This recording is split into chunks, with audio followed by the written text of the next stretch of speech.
إن الحمد لله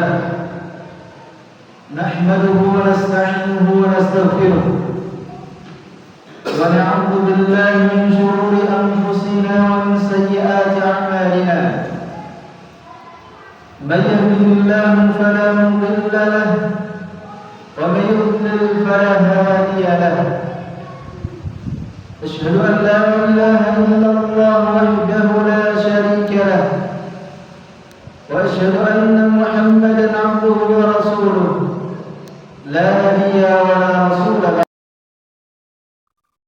يا أيها الذين آمنوا اتقوا الله حق تقاته ولا تموتن إلا وأنتم مسلمون.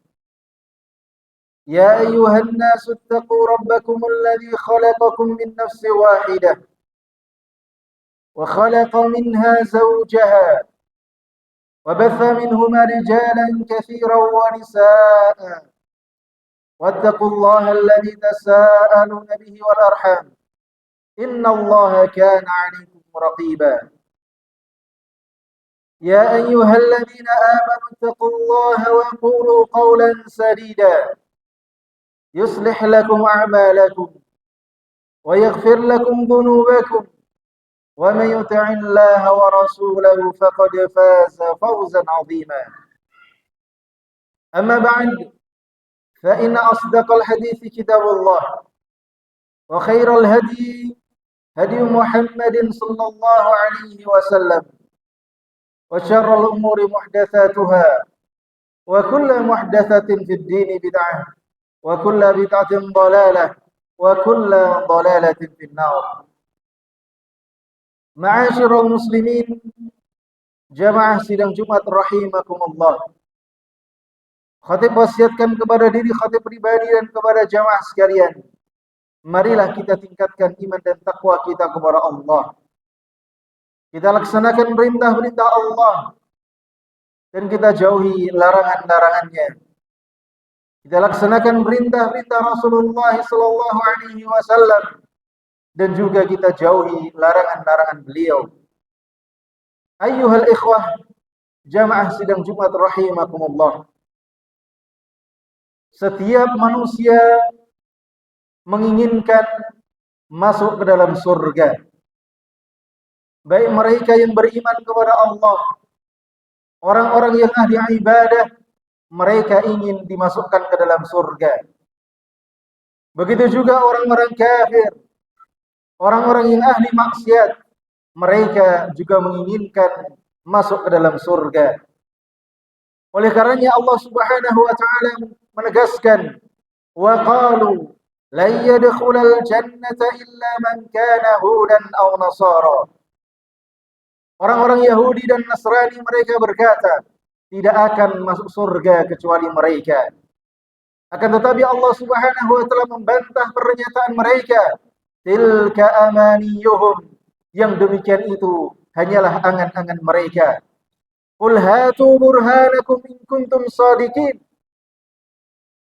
Tunjukkanlah bukti bahwa kalian yang akan masuk ke dalam surga jika kalian orang-orang yang jujur. Ma'asyiral muslimin, jamaah sidang Jumat rahimani wa rahimakumullah. Kenapa setiap manusia menginginkan masuk ke dalam surga? Karena sesungguhnya kenikmatan surga, kenikmatan yang tiada tara. Kenikmatan yang tidak sebanding dengan kenikmatan yang kita terima di dunia ini. Kenikmatan apapun yang kita terima, keindahan apapun yang kita rasakan di dunia ini tidak sebanding dengan kenikmatan dan keindahan surga. Oleh karenanya Allah Subhanahu wa taala berfirman di dalam hadis qudsinya, a'adtu li'ibadiyas salihin. Aku sediakan bagi hamba-hambaku yang saleh ma la 'ainun ra'at. Sesuatu yang tidak pernah terlihat oleh mata, wala udhunun sami'at, belum pernah terdengar oleh telinga, wala khatara 'ala qalbi bashar, bahkan belum pernah terbesit di dalam hati-hati kita. Apa yang Allah sediakan bagi hamba-hambanya yang saleh yaitu surga. Bayangkan seluruh kenikmatan-kenikmatan yang paling nikmat di dunia ini, keindahan yang paling indah di dunia ini tidak sebanding dan tidak ada apa-apanya jika dibandingkan dengan keindahan dan kenikmatan yang ada di dalam surga. Oleh karenanya ma'asyiral muslimin, pantas ketika setiap manusia menginginkan masuk ke dalam surganya Allah Subhanahu wa taala. Oleh karenanya ma'asyiral muslimin, Rasulullah sallallahu alaihi wasallam telah menjelaskan ketika beliau ditanya tentang perkara yang paling banyak memasukkan seseorang ke dalam surga. Apa yang paling banyak memasukkan seseorang ke dalam surga? Beliau menjawab, taqwallah wa husnul khuluq. Bertakwa kepada Allah Subhanahu wa taala dan berakhlak yang mulia. Inilah dua perkara yang paling banyak memasukkan seorang hamba ke dalam surganya Allah Subhanahu wa taala. Yang pertama adalah takwa Allah. Bertakwa kepada Allah Subhanahu wa taala menyangkut hubungan seorang hamba kepada Allah Subhanahu wa taala. Wa husnul khuluq, berakhlak yang mulia menyangkut hubungan seorang hamba kepada sesama manusia dan kepada makhluk-makhluk yang lainnya. Ma'asyiral muslimin, jamaah sidang Jumat rahimani wa rahimakumullah. Berbicara tentang takwa, maka takwa merupakan bekal terbaik yang akan kita bawa menghadap Allah Subhanahu wa taala. Allah Subhanahu wa taala berfirman, "Wa tazawwadu fa inna khairaz zadi taqwa." Berbekal-bekallah kalian dan sebaik-baik bekal adalah bertakwa kepada Allah Subhanahu wa taala. Para ulama telah menjelaskan apa itu definisi takwa. Di antaranya yang dijelaskan oleh sahabat Ibnu Mas'ud radhiyallahu anhu. Ketika beliau menjelaskan tentang makna takwa, beliau berkata, "Ayyu ta'a fala yu'sa." Bertakwa itu adalah engkau taat kepada Allah Subhanahu wa taala, tidak durhaka kepada Allah. Wa ayyuzkara fala yunsa. Engkau ingat kepada Allah Subhanahu wa taala, tidak lupa kepada Allah Subhanahu wa taala. Wa ayyushkara fala yukfar. Takwa adalah engkau bersyukur kepada Allah Subhanahu wa taala, tidak ingkar terhadap nikmat-nikmat Allah Subhanahu wa taala. Inilah takwa yang dijelaskan oleh sahabat Abdullah bin Mas'ud radhiyallahu anhu. Sahabat Ali bin Abi Thalib juga menjelaskan tentang makna takwa. Beliau menjelaskan at-taqwa hiya, takwa adalah al-khaufu minal jalil. Engkau takut kepada Allah Subhanahu wa taala.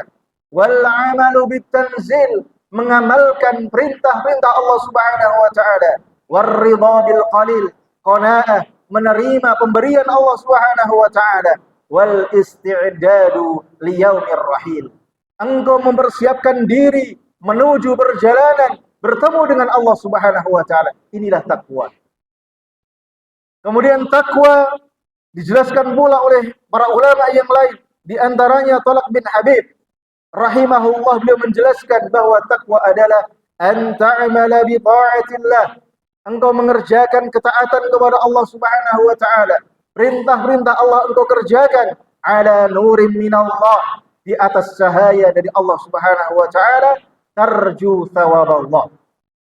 Engkau mengharapkan pahala balasan dari Allah Subhanahu wa taala. Dan takwa adalah wa an tatruka maksiatallah, meninggalkan maksiat kepada Allah, ala nurim minallah, di atas cahaya Allah, karena takut atas azab Allah Subhanahu wa taala. Ma'asyiral muslimin, jamaah sidang Jumat rahimani wa rahimakumullah. Inilah sekian dari definisi takwa yang intinya adalah kita melaksanakan perintah-perintah Allah, kita menjauhi larangan-larangan Allah Subhanahu wa taala. Ma'asyiral muslimin, jamaah sidang Jumat rahimani wa rahimakumullah. Takwa merupakan perkara yang paling mulia.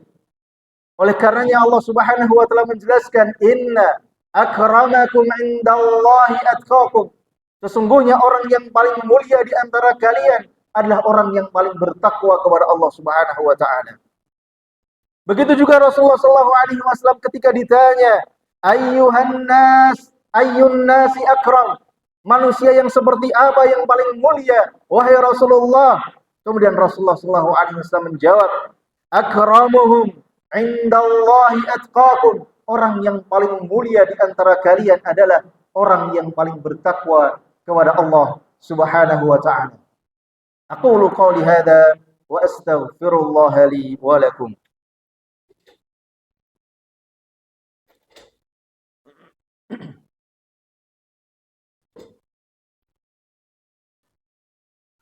Alhamdulillah ala ihsanih wa syukru lahu ala taufiqihi wa amtinani. وأشهد أن لا إله إلا الله وحده لا شريك له تعظيما لشأنه وأشهد أن محمدا عبده ورسوله داعيا إلى رضوانه اللهم صل وسلم على نبينا محمد وعلى آله وأصحابه وإخوانه. Ma'asyiral muslimin, jamaah sidang Jumat rahimani wa rahimakumullah. Pada khutbah yang pertama, khatib sampaikan terkait dengan bertakwa kepada Allah Subhanahu wa taala yang menyebabkan kebanyakan manusia masuk ke dalam surga. Maka perkara yang kedua yang banyak menyebabkan manusia masuk ke dalam surga adalah husnul khuluq, berakhlak yang mulia. Allah Subhanahu wa taala telah memuji Rasulnya Muhammad sallallahu alaihi wasallam bahwa beliau memiliki akhlak yang mulia. Allah Subhanahu wa taala berfirman, wa innaka la'ala khuluqin 'azim. Sungguh engkau wahai Muhammad telah memiliki akhlak yang mulia. Bahkan Rasulullah sallallahu alaihi wasallam diutus di tengah-tengah manusia untuk menyempurnakan akhlak yang mulia. Rasulullah sallallahu alaihi wasallam bersabda, "Innama bu'itsu liutammima makarimal akhlaq, liutammima salihal akhlaq." Sesungguhnya aku diutus di tengah-tengah manusia agar aku mengajarkan tentang akhlak yang mulia. Ma'asyiral muslimin, jamaah sidang Jumat rahimani wa rahimakumullah. Bahkan akhlak yang mulia ini sebagai tanda sempurnanya keimanan kita. Rasulullah sallallahu alaihi wasallam bersabda, "Akmalul mu'minina imanan, ahsanuhum khuluqan." Orang beriman yang paling sempurna imannya adalah mereka yang paling baik akhlaknya. Oleh karenanya, ma'asyiral muslimin, ketika dua perkara ini, bertakwa kepada Allah Subhanahu wa taala, memiliki akhlak yang mulia, berada di dalam kehidupan kita, insyaallah Allah akan masukkan kita ke dalam surganya Allah Subhanahu wa taala. Kita berdoa kepada Allah Subhanahu wa taala, semoga Allah menjadikan kita hamba-hambanya yang bertakwa dan hamba-hambanya yang memiliki akhlak yang mulia. Innallaha malaikatahu yusalluna 'alan nabi ya ayyuhalladzina amanu sallu 'alaihi wa sallimu taslima. Allahumma salli wa sallim 'ala Muhammad wa sallim wa radiyallahu ta'ala kulli sahabati Rasulillah ajma'in. Walhamdulillahi rabbil alamin. Allahumma inna nas'aluka bi anna nashhadu annaka antallah la ilaha illa antal ahadus samad alladzi lam yalid wa lam yulad wa lam yakul lahu kufuwan ahad. Allahumma ighfir lil mu'minina wal mu'minat, lil muslimina wal muslimat, al ahya'i minhum wal amwat, innaka sami'un qaribun mujibu da'wat. Rabbana la tuzigh qulubana ba'da idh hadaytana wa hab lana min ladunka rahmah innaka antal wahhab. Allahumma inna nas'aluka al huda wat tuqa wal 'afafa wal ghina. Rabbana atina fid dunya hasanah wa fil akhirati hasanah wa qina 'adzaban nar. Wa sallallahu ala nabiyyina Muhammadin wa ala alihi wa sahbihi ajma'in wa akhiru da'wana anil hamdulillahi rabbil alamin. Aqimus shalah.